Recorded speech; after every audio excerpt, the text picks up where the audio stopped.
Hello everyone, it's Rockman John here, and recently we just hit 500 subscribers on this funny little channel of ours. Now, if you stick around until the end, after the review, I'll be giving my special thanks.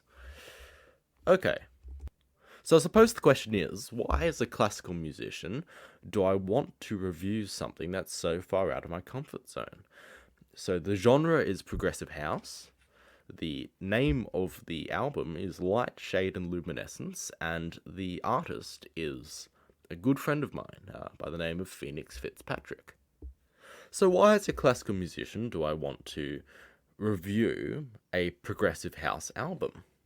Well, for me, it's really the innovative use of timbre in progressive house music, or any kind of electronic music, that plays a big role in its appeal to me. Now, if you're any kind of fan of music at all, then the concept of timbre is probably nothing new to you. It's one of the fundamental aspects of music. I think it's as fundamental as pitch, tone, and tempo. Really, really elemental. In fact, I believe that one of the main selling points, at least in my experience, of an orchestral composer is the timbral palettes that they employ. Now, although I'm not well versed in the world of progressive house, one thing that really took me by surprise in this album is the not overwhelming, but large quantity of different textures that were used, and the way in which they were used in almost a variation form.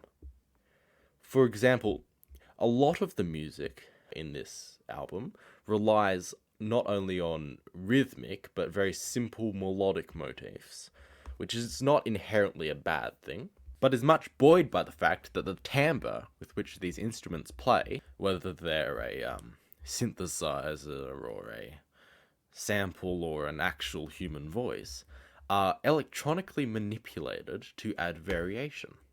And as a complete newcomer to the genre of electronic music, I was struck, certainly not by any complexity, I'll admit, but by the attention to detail that was given to things that previously musicians had no control over, or at least had vanishingly little.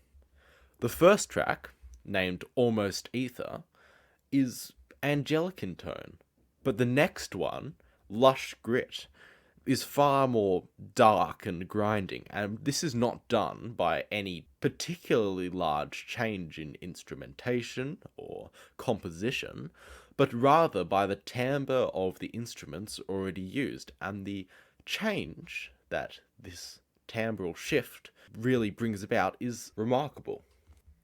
The warmth of love scripture melts into track 6, which is Can We Go Back?